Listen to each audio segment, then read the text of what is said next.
There in Hurricane Milton, sending another gut punch to the barrier islands. In Pinellas County, cleanup of sand and debris wasn't even close to being finished.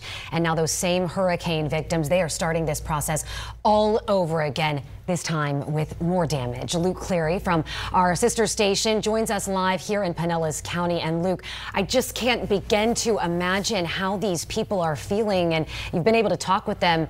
What do you even do? Yeah, guys, you know, the recovery process from Hurricane Helene had only just begun when word of Hurricane Milton growing in the Gulf started to spread here on St. Pete Beach. And just take a look here.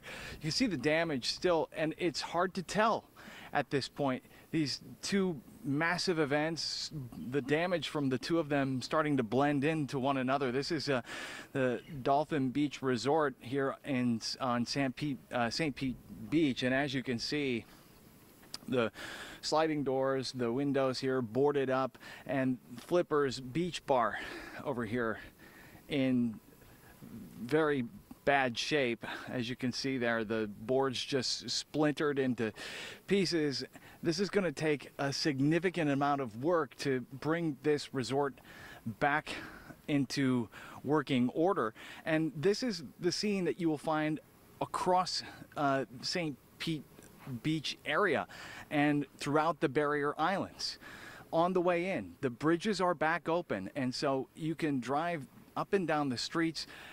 Properties here have massive amounts of debris sitting outside for pickup. The sand is still there in some areas. And while there was a major concern that all of that debris could pick up in the wind and turn into projectiles, for the most part, what I can tell you from our very brief time here on the beach so far is that it appears that many of those debris piles are more or less intact. There is some spread out onto the roads, but this is still a very serious issue. It's going to take enormous amount of effort and expense to bring these resorts back into working order. And just think about the economic impact here. This area is dependent on tourism.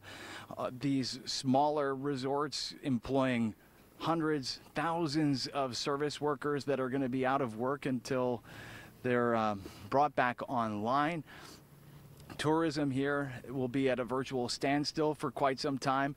We were talking to a man who was working with a restoration company at the Postcard Inn. He told us that there were downed power lines near their pool and bar area, so it could be some time before anyone's even able to get in to do the work that is necessary to bring back St. Pete Beach.